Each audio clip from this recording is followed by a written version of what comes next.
Hi, I'm Ryan McKean. And I'm Brittany Green. Welcome to another episode of The Way. Welcome to The Way, the podcast where we dive deep into the world of legal business and marketing. Each week, we'll be discussing the latest trends, strategies, and insights that are shaping the legal industry. So whether you're a lawyer, marketer, or business owner in the legal industry, this podcast is for you. How are you doing today, Ryan? I am doing super well, Brittany, because tomorrow I'm going to opening day for the Red Sox Very with my exciting. son. Hopefully it's better weather than today. It's kind of rainy today, but I'll keep my fingers crossed for you. It is gross. It is this cold, gray rain. Spring in New England happens for a grand total of a week. Usually, maybe the second week of May. It's glorious for a few days. Then it gets scorching hot. Basically, if you're coming to New England, do not come in April. Nope. My birthday is May 12th, and it's always that's the week that's perfect. So I've always felt grateful to be born that week, have my birthday be always that week, because I'm almost always, knock on wood, guaranteed great weather. Really in New England, it is the last 2 weeks of May, the first 2 weeks of September that you want to be here. Yeah. That is New England at its best. If it were marketing, which we're going to talk about today, just come here then. You will think it's amazing and beautiful and, birds chirping, leaves, crisp air, nice air, when things bloom up here, it's beautiful. We're starting to see things bloom, which makes me happy, but boy, is it gray. Yesterday was a little too cold. Yes. Hopefully tomorrow it is a little bit warmer, and regardless, I am taking my son to his first opening day, which is the best reason I can think of to play hooky for a 12-year-old. Definitely, especially on a Friday. Oh man, all of his schoolmates are gonna be jealous. Yeah, I am very, very, very excited about that. We are going to talk today about values-based marketing. Yeah, and I think now more than ever, I know we talk about values all the time anyways, but I think in today's day and age with the rise of AI and these concerns about how am I going to stand out in a time where AI can sort of commoditize the standard work product, what do we do? How do we differentiate ourselves? And AI can commoditize marketing. Right. Frankly, you could do video avatars with scripts. Yep. The Arizona Supreme Court just has, did you see this? Video reporters? Oh, yeah. More efficiently tell, the news of the Supreme Court. I went back and forth morally on that one for a while myself. I have to admit of, taking away the human aspect of it. But then it's also, it's important to be delivering people this news as fast as possible. Right, because court decisions remain a mystery. The best way to build trust, and it's true if you're a court, a business, a law firm, is to be transparent. So when people feel like they can't understand what's happening or they have to really search, that's one thing. But if you have the Arizona Supreme Court giving, 2-minute blurbs that are AI video avatars that are relatable, and you can scale this in multiple languages with multiple different races, ethnicities, genders, speaking plain language and putting it on places like TikTok and Reels. I think it is so good for the judicial process. And even in Connecticut, we, as a lawyer, you look back at opinions 1990 and before, they are 2 to 3 page, super clear, readable opinions. Now, it has to do a lot with the law getting more complicated, more law. It has to do with a lot of things, but these opinions can be 60 pages and lawyers can't make sense of them. Yeah. Concurrences and dissents and different things. So to have it sort of bite size here and here you can learn more and you can read more. I think that is a huge thing. But if you're a law firm owner out there, you don't have to be good on camera in 2025. Right. You can have an avatar. That's absolutely true. And I don't think it ends up taking away from the authenticity of who you are, what your message is, what you're trying to provoke out into the world. And as you know, I'm a big fan of LinkedIn, and we built a sizable audience on LinkedIn. And one of the things that I'm finding that is actually ruining LinkedIn for me is more and more AI generated content. Yes. And I see the M dashes. I was going to say, as Jason Hennessy says, that dreaded M dash. And it's not like even, look, reading poor writing is no fun, but Right. reading things that, are clearly written by AI, it's kind of like, really? Like, Right. this feels spammy. If I look, and we're going to talk today too about really the people I think are the most successful on their platforms. And we'll talk about John Pollard down in Florida who does employment law. I mean, you can't AI bot John Pollard. No. Oh my gosh. He uses words that are authentically him. You can feel the passion off his keyboard. It is like if I were in a bar with John Pollard, it's like that's what I get on LinkedIn. Like I'm getting authentically him. And I can tell you, I mean, he's got like 90,000 followers. If he comments on one of my posts, it's like worth 10,000 views. He's that powerful. But he has very clear opinions of how things should happen. He speaks very clearly and maybe in words that you would not normally use on LinkedIn, which I think is really effective. It breaks through the mundane and the... I think we're going to have to get an explicit warning on this because I'm just going to say... Yeah, we swear all the time. You know that. I don't think we do. Well, not all the time, but we definitely... So, I know I've certainly slipped an F-bomb in. Well, on this one, we're going to use some gendered language. So if you're out there in our audience and you're super sensitive, skip forward about 30 seconds. Kidding. You're not. If you're listening to us, you're probably not super sensitive. Yeah. But so John, there's this whole thing about, law firms who are caving to the Trump administration and these big, powerful firms with all the money in the world, all the connections in the world. Their friends are the Supreme Court justices. I mean, they have access to things that are unimaginable. They are amongst the top 0.001% of most powerful people or powerful institutions in this country, and they are bending on knee to Donald Trump. And me and a lot of lawyers out there find that completely repugnant. There's an article in the New York Times yesterday about younger lawyers quitting some of these firms. It's really disgusting because these firms are like, hey, we stand for equal rights. We stand up against the government. We stand for diversity. They've marketed this and they've benefited this from years. And then when it comes down to it, they're like, hey, we're ditching our diversity policy and we're going to do the work Trump wants us to do. That is incredibly short-sighted. So anyhow, we'll get back to that. But so I write about this. It's just about how, look, I never expected big law to save us or big companies to save us. They're about money, and they would never have me. I was a first person in my family to go to college. I go to Western New England University. Go Golden Bears, School of Law, and I'm never entering this game, and I never really want to. I want to help people, so I'm not. These are not my friends, so to speak. I am not at their country clubs. I do not go to their cocktail parties. They don't have me at them, which is okay. But so John Pollard worked at one of these big powerful firms, and he went out on his own. He went solo. And so I just write about how infuriating it is that people who have the means and have the capability and have the money to stand up and to fight for the rule of law just don't. And how terrifying that is, because the battle is going to be played out with like the immigration lawyers of the world and the criminal defense lawyers of the world. And these are solo and small firm people who do not have the ability to call up Chief Justice John Roberts, who are not college or law school classmates of, whose kids don't go to the same private schools. Like they are not in this orbit at all. And they are the ones who are going to, them and their clients, not these big firms who represent Google are going to pay the price.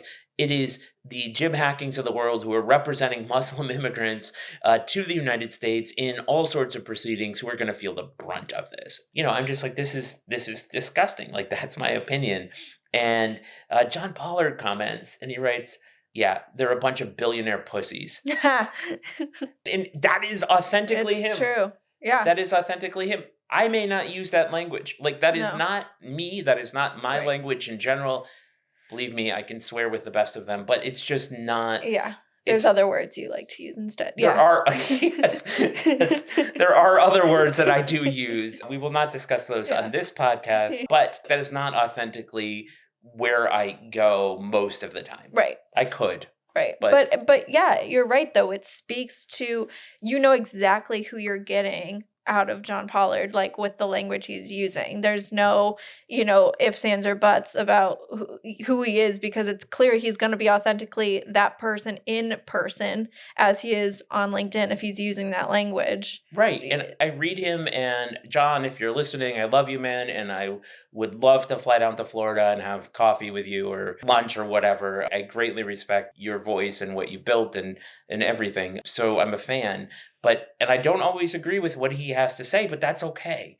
Mhm. But I know if I have never met him, but I bet if I met him, he's the same person on LinkedIn that he is over lunch. Absolutely. Yeah, Like- when it comes to LinkedIn, I mean, I definitely gravitate as well to the posts where I can, you know, especially of course if I've met the person in real life or have heard them speak in general, but even if not, it's often I can tell that, you know, when someone's typing straight from their fingers to the LinkedIn post, they're not running it through ChatGPT. Like, I want to be able to hear you, you know, in your voice speak that post in my head. Those are definitely the ones that, I feel most connected to. I feel like I understand that person better. And they're not just, you know, sure, we can all understand that we're sort of playing the LinkedIn game when we're posting. Like, you know, I don't know anyone who's necessarily like, my hobby is just being on LinkedIn. Like, I just love it so much. And there's nothing else in the world I'd rather be doing than being on LinkedIn. Like, of course, we're all there to connect, grow our businesses, grow our presence, and network. But I want to do it with the people that feel like they're genuinely enjoying doing it and not just having to play the game. So they're, you know, going on ChatGPT to do it. Well, because if I sat down at a bar with some of these people, you know, I'd have seltzer water or whatever. But if I sat down with them, like, it's not going to be, you know, hey, everything I learned about law, I gained from going to St. Louis Cardinals fantasy camp. Right. And then like some AI drivel that follows that about how these things relate. Right. It's going to be like, hey man, I went to St. Louis Cardinals fantasy camp and I got to play catch with Albert Pujols and it was amazing. Mm-hmm. And oh my God, Rick Ankiel was so funny. Like that's what that conversation is going to be. Right. And that is authentic and that is the way humans communicate. And I just think like no client is ever going to meet AI you.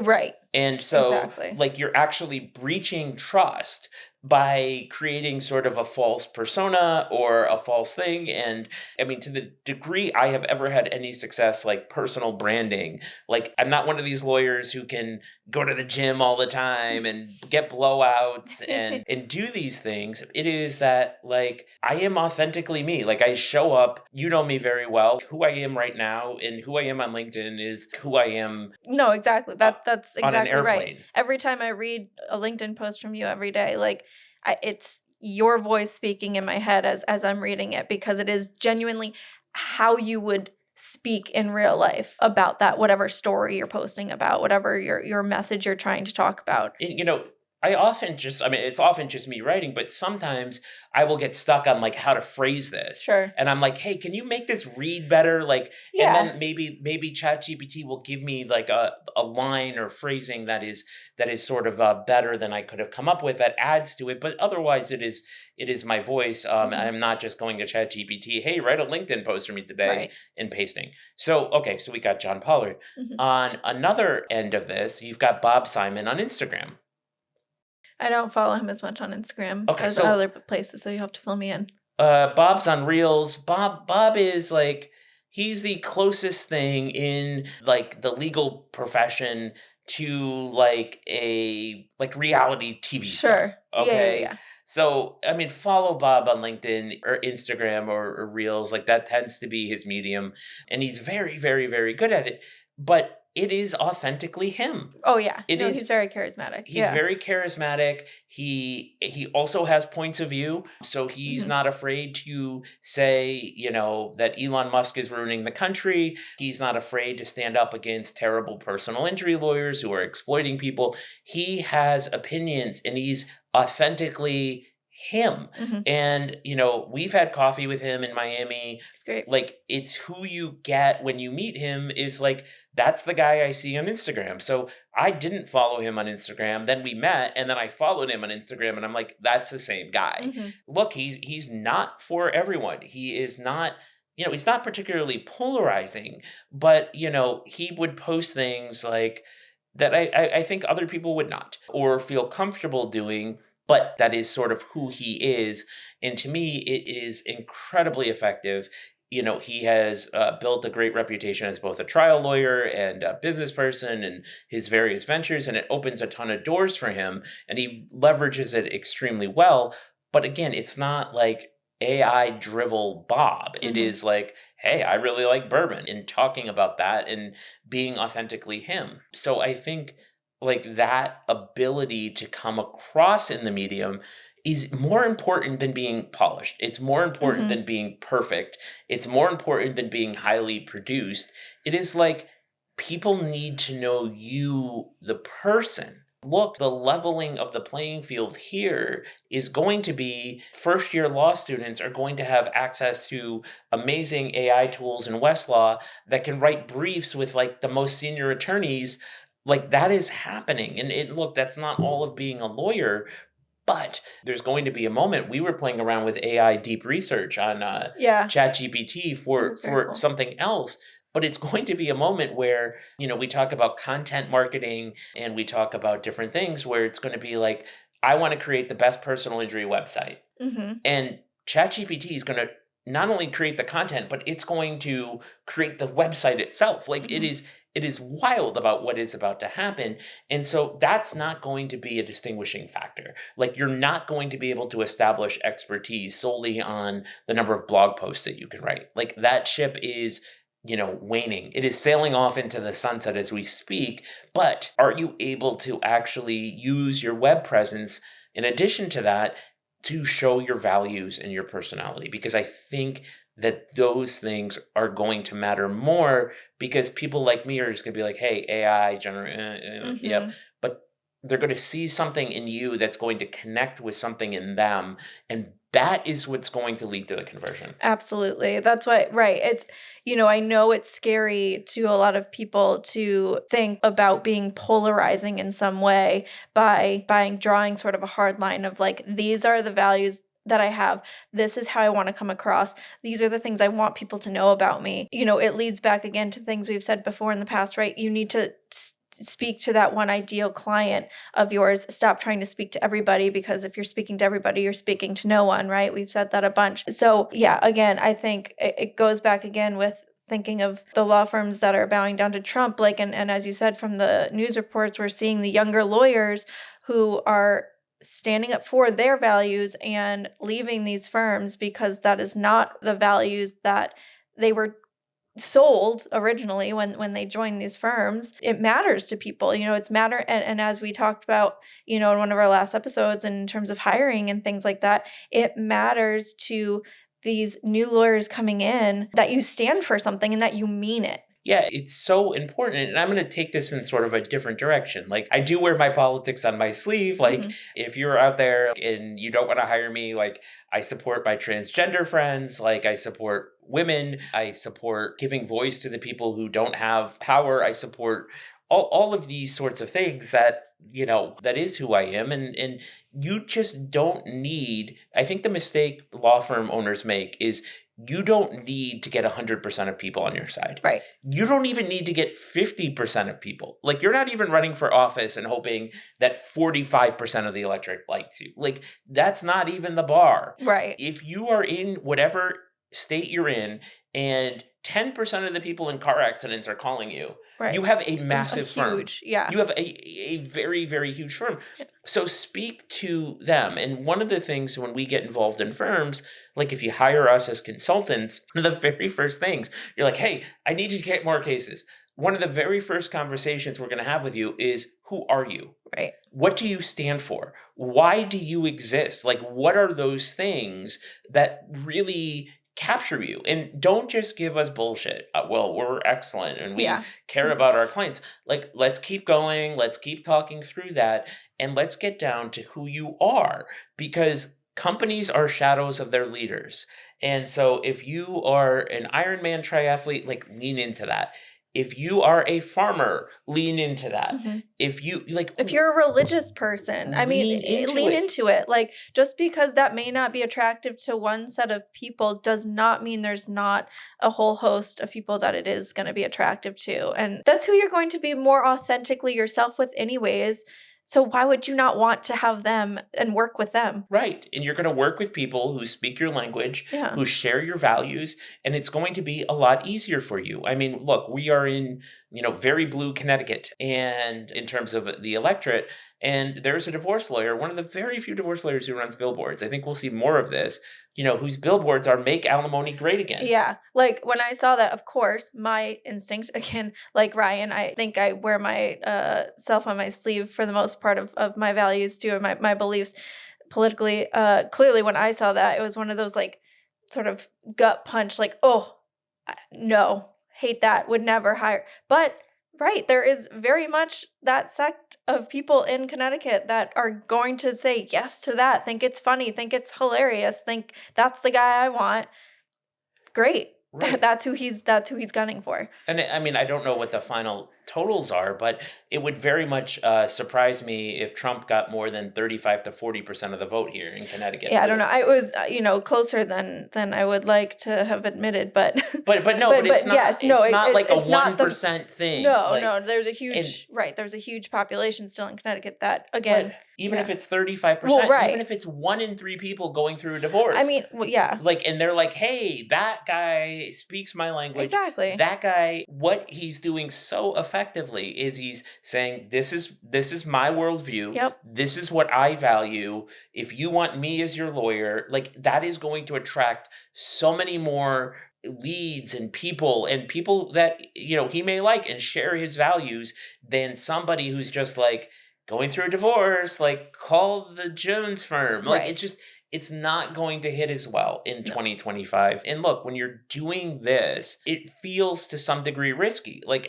even when I said, like, hey, I'm pro transgender rights, like, it, even as much as I've said, as much as who I am, and, as much privilege as I have, like, that feels like, yeah, because it doesn't feel good to have anyone, hate on you, right? Like, and want to try to cancel you or this and that for something that you're saying.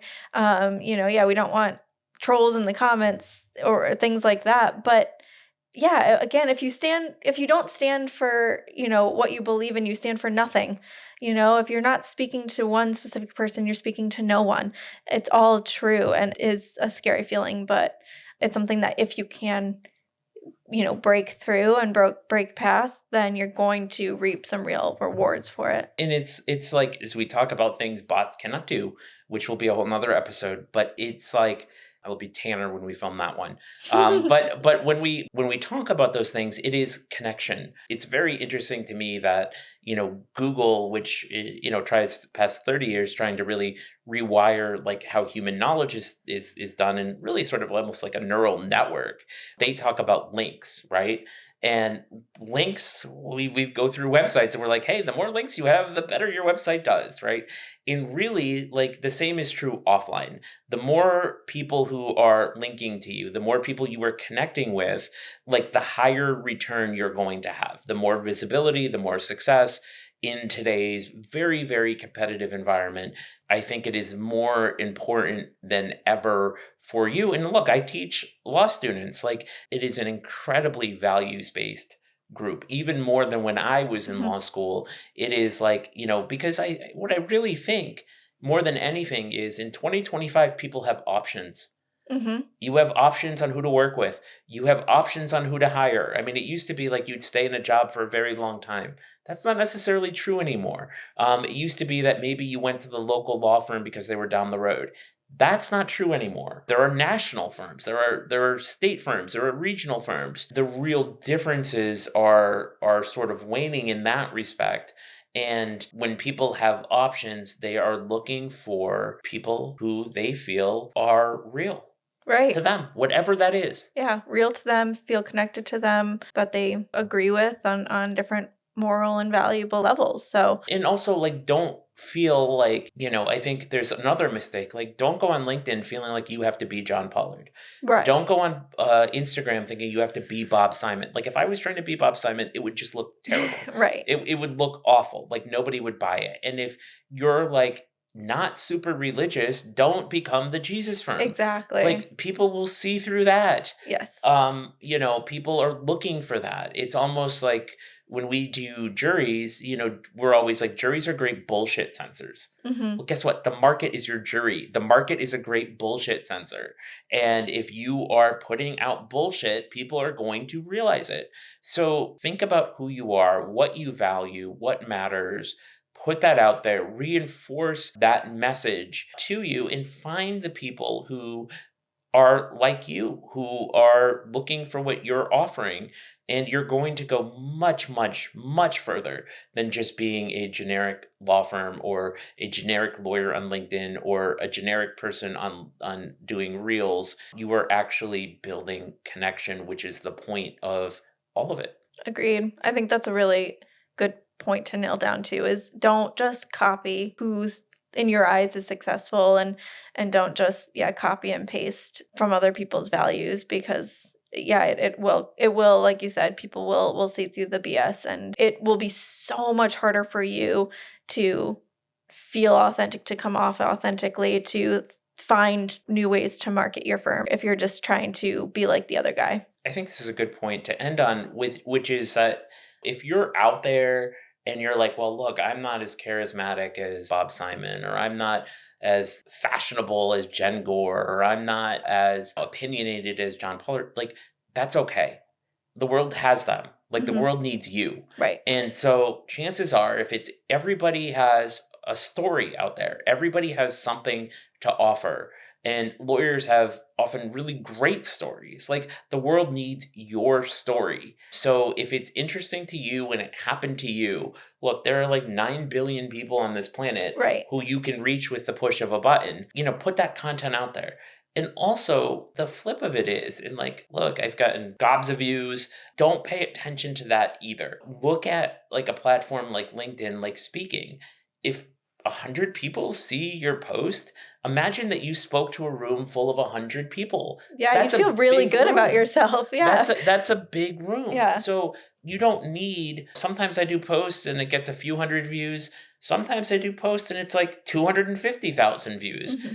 I have no idea why that is, and I don't actually care about it, but have the confidence to sort of push through, keep doing your thing, keep finding your voice, keep showing up. It's not one post. It is, we're on an explicit podcast here today. It's not marketing and networking and building and connecting. It's not hit it and quit it. It's about a relationship. Yep. You need to be showing up, sharing, telling your story, engaging as you. So Agreed. You have something to offer if you're out there listening. Don't worry about your audience size. In fact, I mean, I wish I could turn it off. I'm starting something new. But like for this podcast, like we didn't look at our listener numbers. No, I know. I just paid attention the other day. Now we're, episode 18, 19? I lost count now what we're on. Episode something. And yeah, I finally just, went through some of our platforms to take a look. And it's like, okay, I know our numbers now. It's great. But again, it's not changing anything about what we're doing, right? Like here we are, our first episode back after checking our numbers. We're like, let's talk about how we hate Trump. Like, like we don't care if we're being a little controversial here. And maybe some of those listeners that we had up till now somehow didn't realize that, knowing us, talking to us, or, hearing what we had to say. But now and we are going to continue to be our authentic selves here. And it just, it doesn't matter because the size of your audience doesn't matter. Who is in your audience does. And so I can make a whole pitch that if we just ever had 100 listeners on this podcast and they were the right people for us, that alone could grow us to a team of like 20. Yeah, absolutely. So don't worry like, oh my gosh, I'm not the most downloaded podcast. You don't have to worry about that. Like keep showing up, keep connecting, keep sharing who you are. And it's especially important in this day of AI. Yeah, I mean, I heard a stat, and I don't know how true it is, and I don't know how much it translates necessarily to this, but it was something like you only need, I think it was like 3.8% of a population to make a movement happen, right? Like make a change, make something change within the population. If there's like you only need 3.8% of people to make their voice heard, kind of thing. And I feel like that's probably roughly true for something like this with like a firm and marketing your firm. Like if you can get 3.8% of people who interact with you in some way to be essentially avid followers, like your referral network kind of thing, like that's going to drive a successful business for you. Yep. So, Brittany, what are you listening to, watching? So I finished Wuthering Heights. I know I talked about how I've been trying to read some classics in between my other things. And I've been trying to pick up those classics, the fun ones at different, places that I've traveled to. So when we were down in Charleston, I ended up picking a really pretty edition of some poems by Emily Dickinson. So Hope is a Thing with Feathers is the title of the collection of poems. So I'm currently reading that, really loving it. I love dabbling into poetry every once in a while. It makes me feel light and happy. Plus, fun fact, Emily Dickinson is distantly related to Taylor Swift. So very interesting. Yeah, two very good wordsmiths. Have you ever been to Mount Holyoke? I've passed through. I have not go on campus. It is truly. Emily Dickinson went to Mount Holyoke for those who don't know, and we have several friends who went to Mount Holyoke. Mount Holyoke is roughly probably about an hour from where we are, and they will tell you they went to Mount Holyoke because they are very proud. It's a very good school, and I know a number of very good people who have gone there. But the campus itself is beautiful. Oh, I'm sure. Like you feel like you're in like rural England. It's like all this stonework. Like you are in this completely other thing. So that's where Emily Dickinson goes. My second favorite thing I have three favorite things about Mount Holyoke. One is that they do milk and cookies every night in the dorms. Oh, I love that. Like that is amazing. And then my final favorite thing, talk about values, is once a year in the fall, the president cancels class and they have Mountain Day. Oh, what? And where what they hike up up like Mount Holyoke. Oh, okay. And they have like a picnic. Oh, I love that. And I'm like, that is really wonderful. That is a happy thing. That is wonderful. Emily Dickinson, not so happy, but But anyhow, so well worth a day trip. To...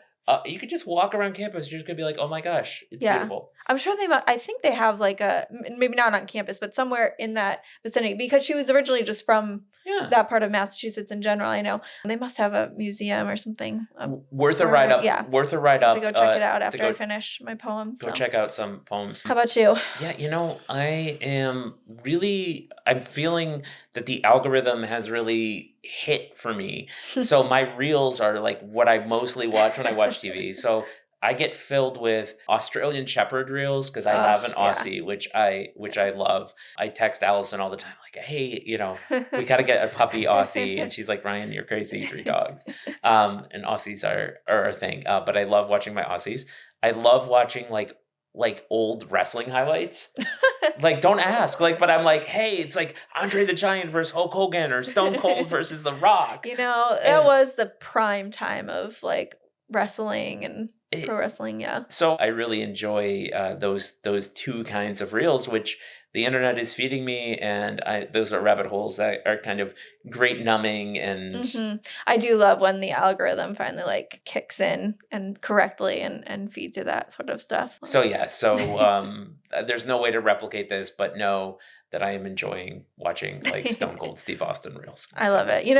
Stone Cold, Steve Austin, Emily Dickinson, I think they're both very important to consume. They are. Stone Cold, when I was in college, Stone Cold was the thing. That was, people just wore Austin 316 shirts. And, It was pivotal in the zeitgeist for sure. Yeah. And listen, have no doubt that while I may sound pretentious by saying I consume Emily Dickinson, I want you to know that when I'm on TV, I'm watching Summer House and Southern Charm on Bravo and those mind-numbing reality shows. And shout out to our great listener, Paul, who is my friend that will talk Southern Charm with me. So there you go.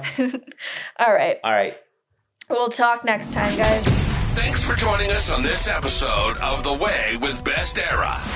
Be sure to visit our website, bestera.io. From there, get more resources, insights, and to connect with us directly. Don't forget to subscribe to our podcast on your favorite platform. That way you never miss an episode. Until next time, keep striving for your version of success.